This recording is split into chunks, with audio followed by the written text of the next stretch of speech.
in the early days, I tried to make my visuals fun or engaging or have lots of information there that my students would enjoy.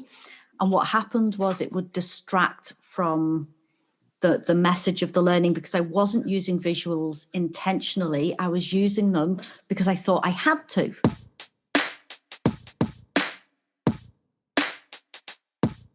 We use visuals naturally, right? Whether we like it or not. So we change the expression on our faces. We change our body language. We use our hands. If we're in the classroom, we might have a whiteboard. You know, I was the eldest of 4. I was one of the older cousins, and I've got about 36 cousins. I'm going to reference my own learning journey a little bit here. So I have ADHD, and I was unaware that I had ADHD. And the way that it impacts me is that I struggle with processing information in the same way that other people do, right? But there was never, ever anything in my training about creating a pause, right? Just a pause to process.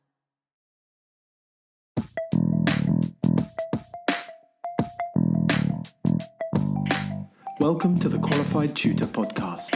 I'm your host, Ludo Miller, and I'll be interviewing tutors and thought leaders from across the tutoring landscape to inspire, inform, and motivate you to become the best tutor you can be.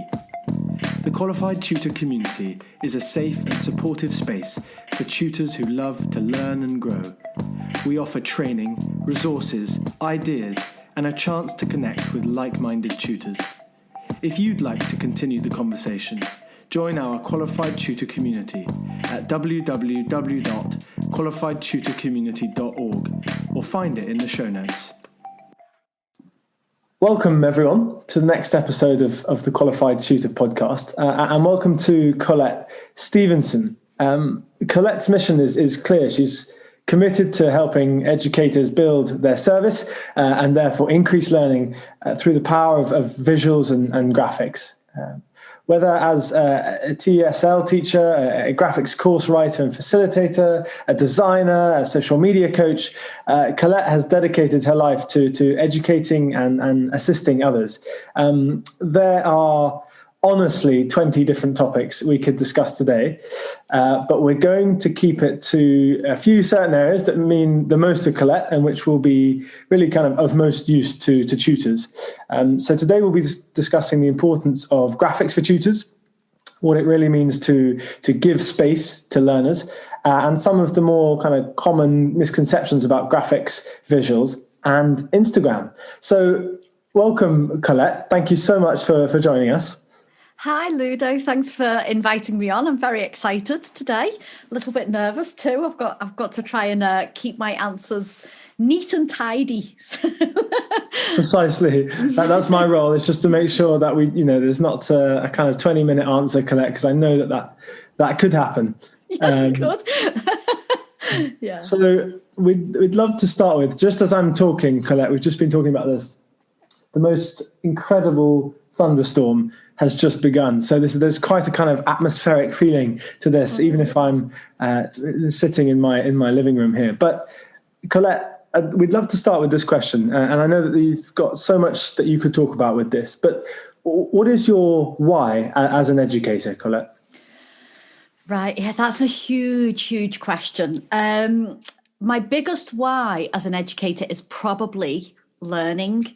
It sounds quite trite when I say it like that, but what I mean is I'm passionate about learning for myself, and I'm passionate about other people learning for themselves, whether it's the children that I teach or the educators that I work with.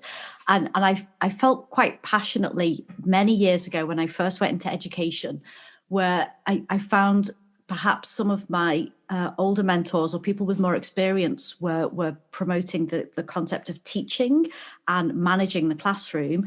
And perhaps it was a case of imposter syndrome or something, but I felt like I wasn't in a place to teach. I felt I was in a place to help people learn.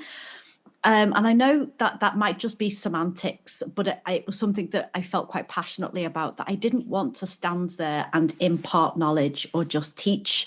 I wanted to create space for learning, and I wanted to facilitate learning, not just for my students or the people I was working with, but also for myself, because I think that teaching and education is a collaboration and a relationship. Absolutely. And I think that's such an important part of understanding why we educate and why we help out with students, is to build that relationship. And really, we know that that's what facilitates the best learning practices. So thank you for that. I think what we'd love to know a little bit more about now is kind of the why and the how of how you've come to help out kind of these child-centered brands in the work that you do, which is obviously as a designer, a graphic creator, a visual creator. How have you come to be where you are kind of today? Oh, how long have you got? I mean, basically, I've always loved working with kids. Kids has always been my thing, I suppose. You know, I was the eldest of four. I was one of the older cousins, and I've got about 36 cousins. So I've spent a lot of time around children. I did a lot of babysitting. I did assistant teaching. I did lots of work around children. And when I moved to Japan to become an ESL teacher, I kind of fell into working with children more than working with adults, because I just loved it. And I loved the relationship that I had with kids. I loved being around childhood. I loved the natural energy and passion for learning that children have. And I found that, so with the company that I worked with, forced teachers to work with kids who didn't want to work with kids.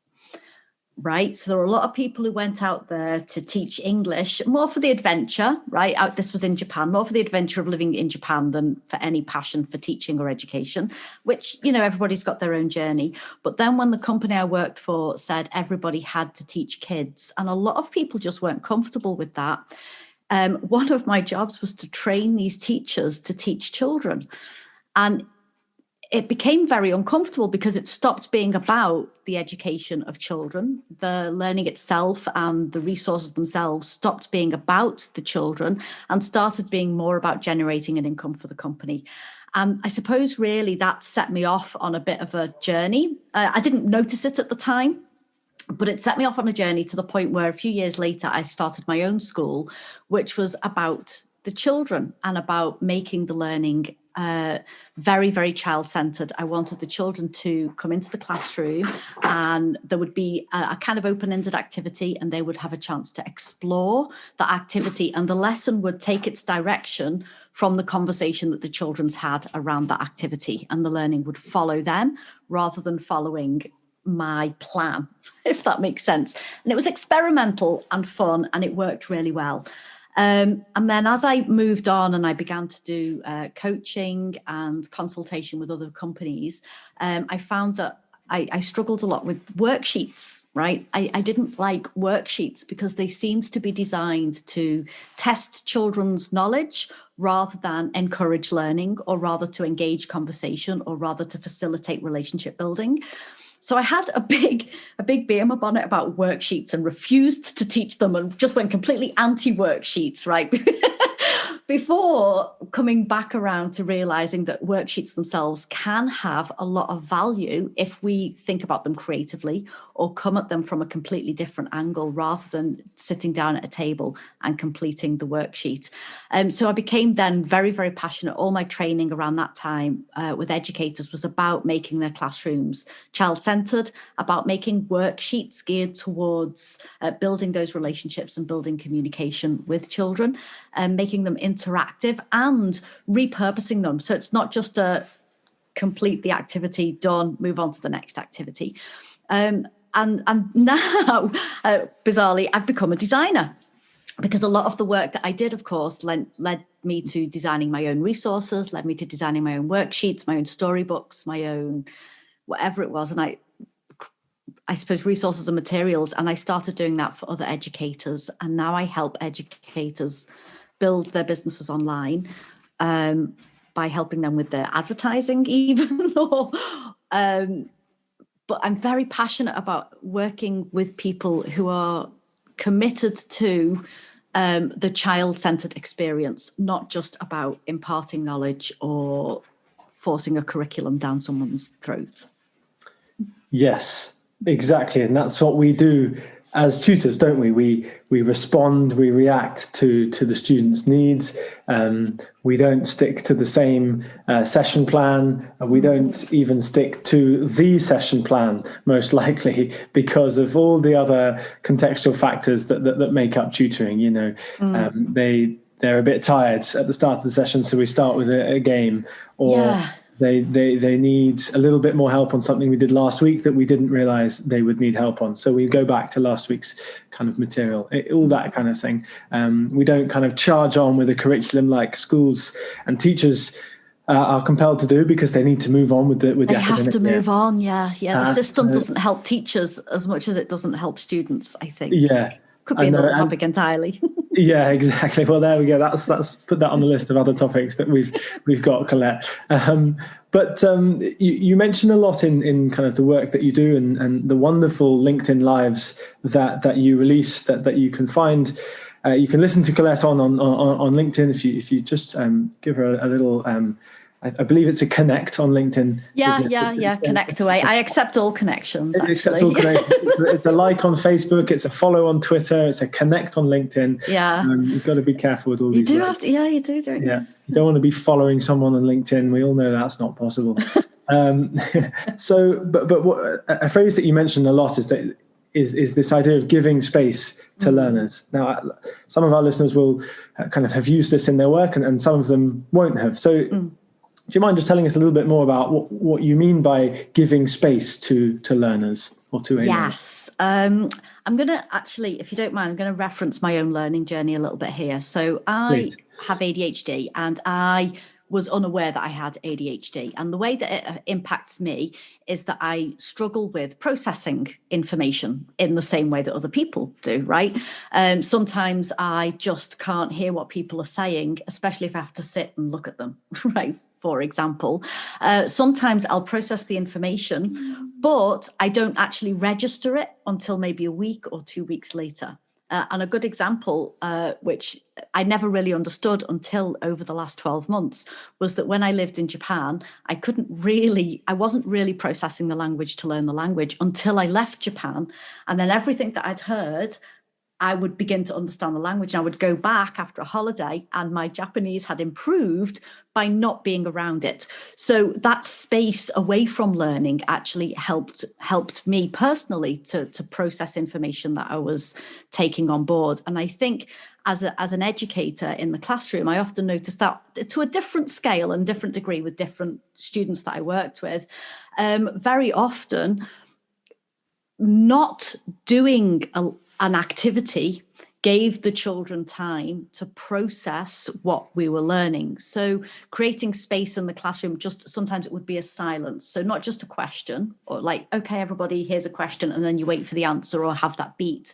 But it was about creating just a pause. So I'd have when I was learning teaching from other teachers, we'd learn about transitions and classroom management, and we'd learn about, giving instructions to students, like how they would process it. But there was never, ever anything in my training about creating a pause, right? Just a pause to process. And so I felt quite passionately about making space in the classroom where children were not obligated to do anything, right, other than what they needed to do. And these were just short, sharp lessons. It wasn't a whole day with students. But that also translated into my designs as well. So when I was creating a resource, I didn't want to jam pack it full of, stickers and clip art and words and lines and boxes and things, because it cluttered the information that was there for the children. And I wanted to take away all that distraction, perhaps because I have ADHD, take away all that distraction so that when children or when my students had the resource, they could see at a glance what was expected without having to read a ton of instructions. without having to figure out what they were supposed to do. They could see at a glance what they needed to do, and without me needing to explain it. And I think that was also enhanced by the fact that most of my students were non-native speakers of English. So I had to minimize how much instruction I gave or how many words they had to read. So all of that impacted the way that I then started producing my resources.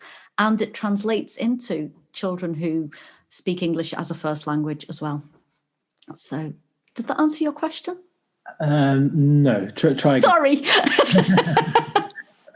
No, more than enough, Colette. That was that was kind of a very visual way of describing giving space. Literally removing yourself from that space and allowing yourself to absorb that slowly. That's a really powerful idea of how we progress and how we learn. Is not just kind of diving in 24/7 or the whole 100%. And I think that's an important thing for people to remember who are stressed by work or who are stressed by the work that they do in teaching others, is that sometimes taking a step back is just as helpful, really.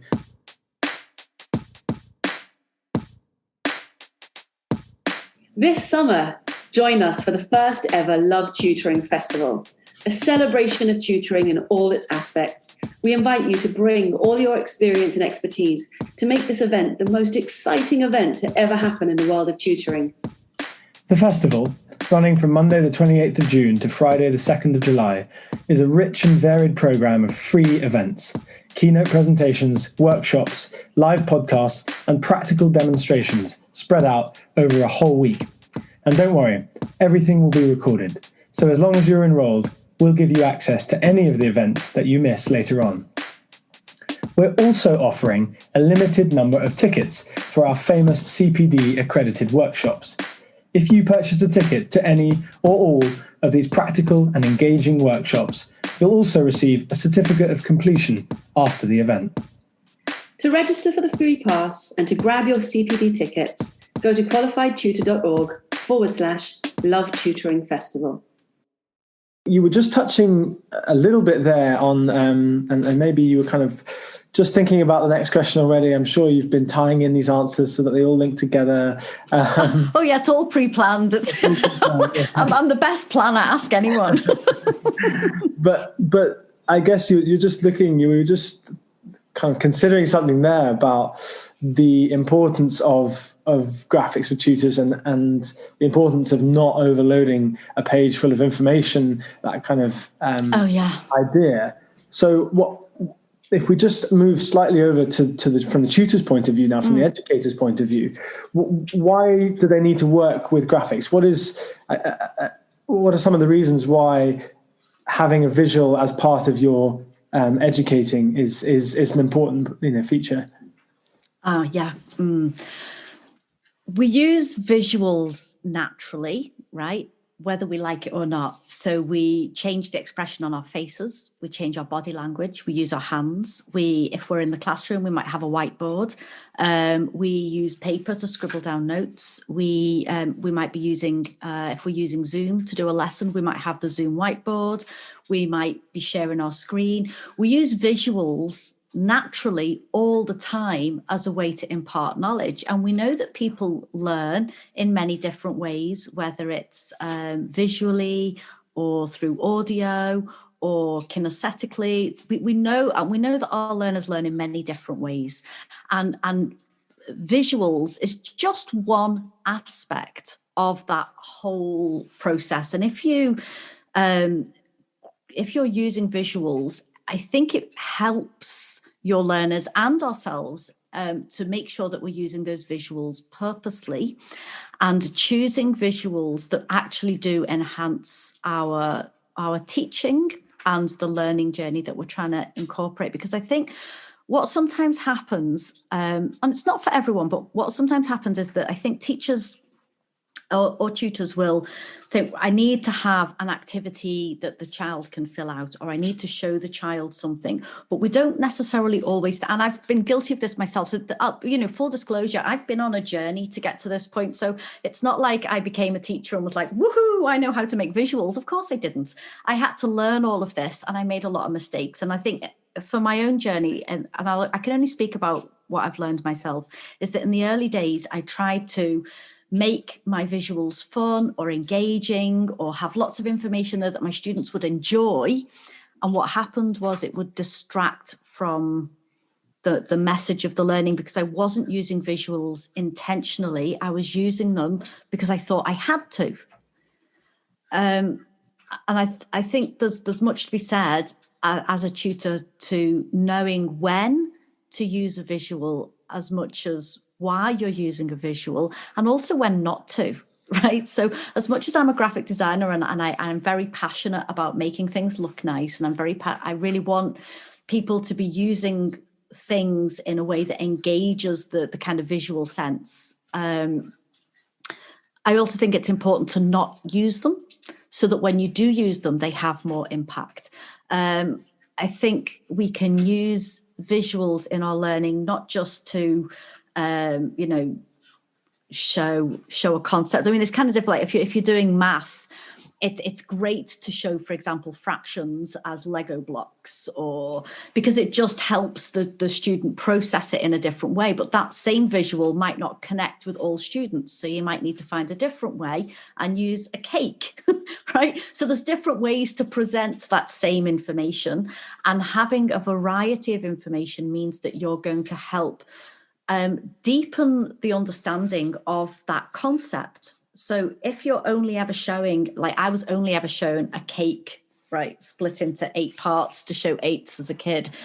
So, and that worked fine until you have to split things into like ninths. You can't cut a cake that way, not as a visual person anyway. So it's kind of understanding as well how that work is interpreted, and finding other ways to present things visually so that kids can get a really deep, I talk predominantly about kids, can get a really, really deep sense about the learning that they are gathering, but also creating visuals where children can fill in the gaps for themselves. I don't mean fill in the blanks worksheets. I'm miming here because, but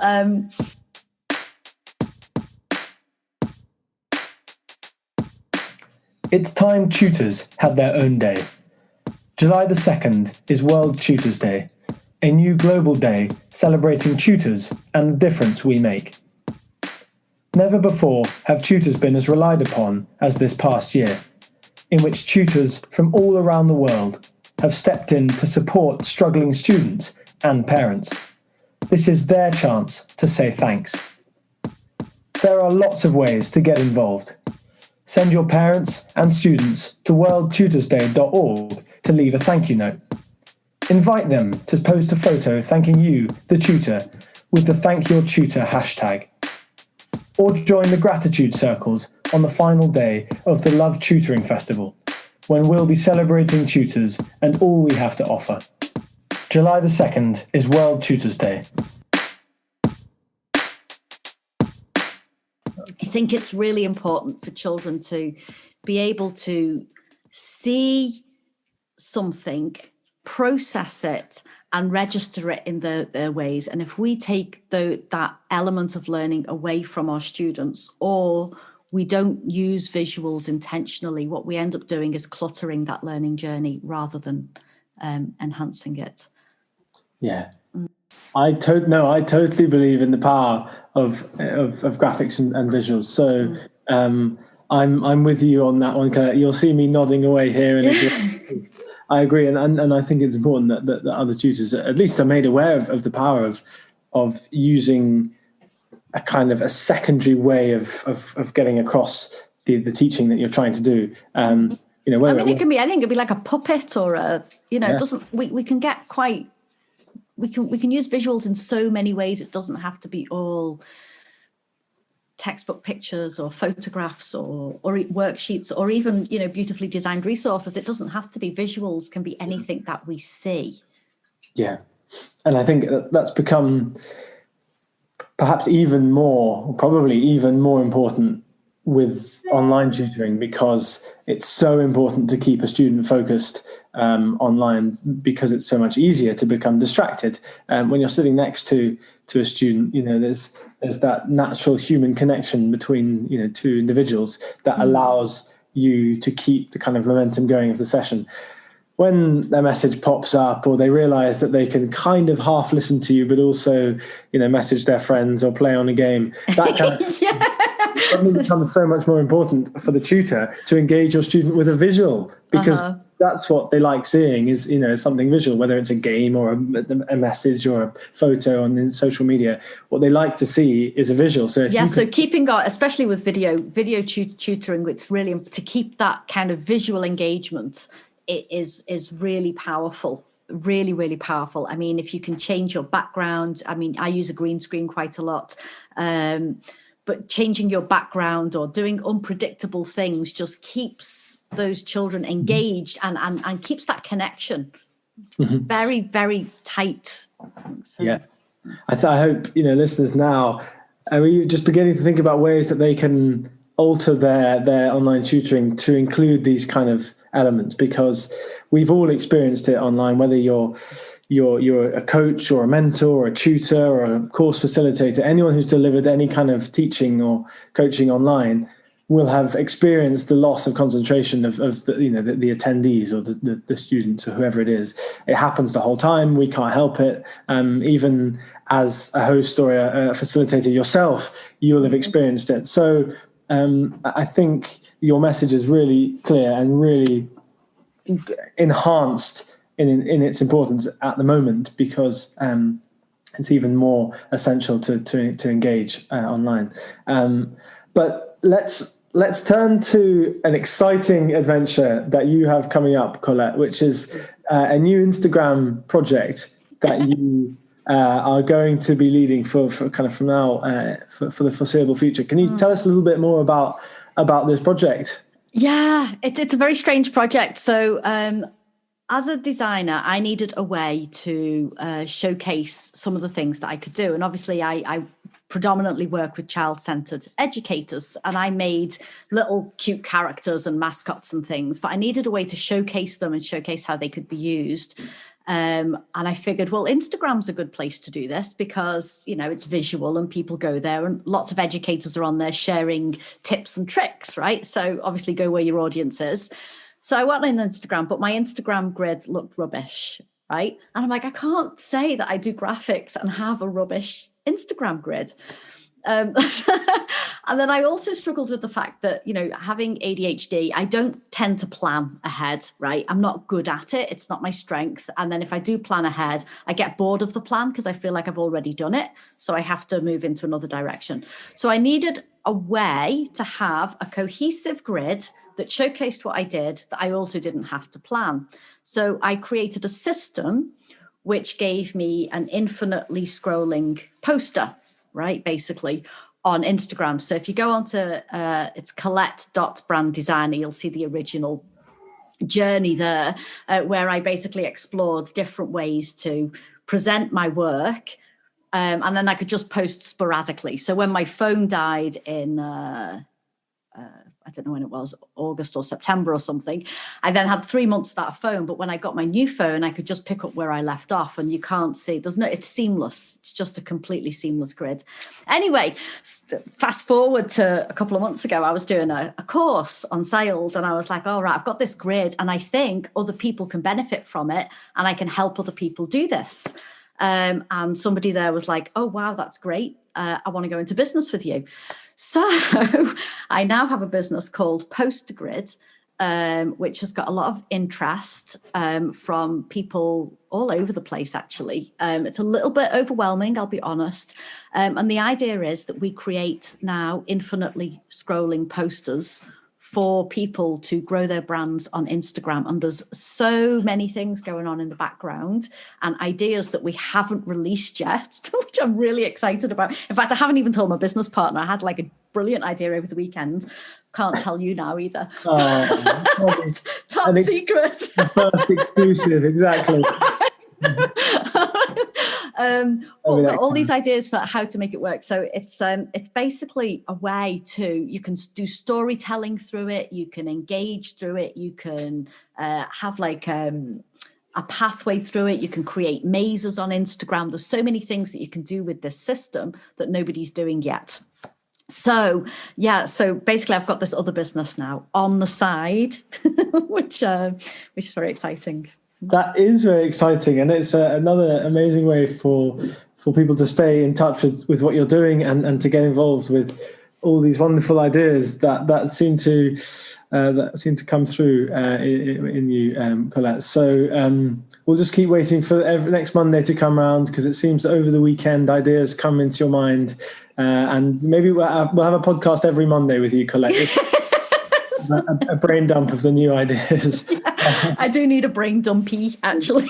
Yeah, exactly. Well, we'd love to hear kind of all the updates. So no, thank you very much. That was a very comprehensive kind of journey through the different aspects of your kind of how you've come to work in the field that you do today, and what it means to you, kind of some aspects of your philosophy of working, and then a little look to the future as well, which is a really exciting development. So thank you so much for joining us. I hope you were able to enjoy kind of talking about what you do. I enjoyed it very much. I mean, as usual, I went off on tangents, but that's what I do.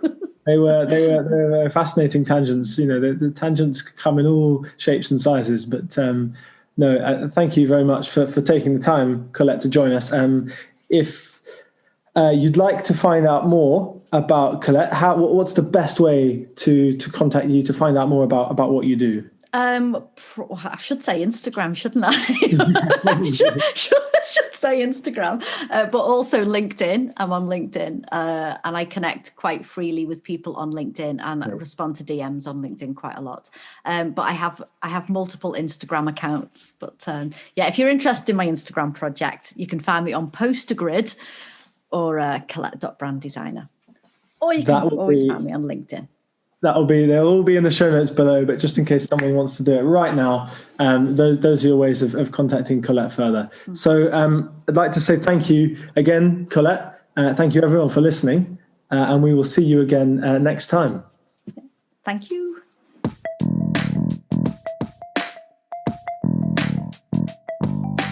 Thanks for listening to the Qualified Tutor podcast, where tutors share their expertise to support the tutoring community.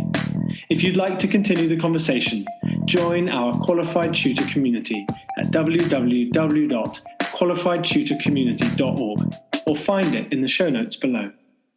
We exist to connect, share, and learn with you, because tutoring is a small job that makes a big difference.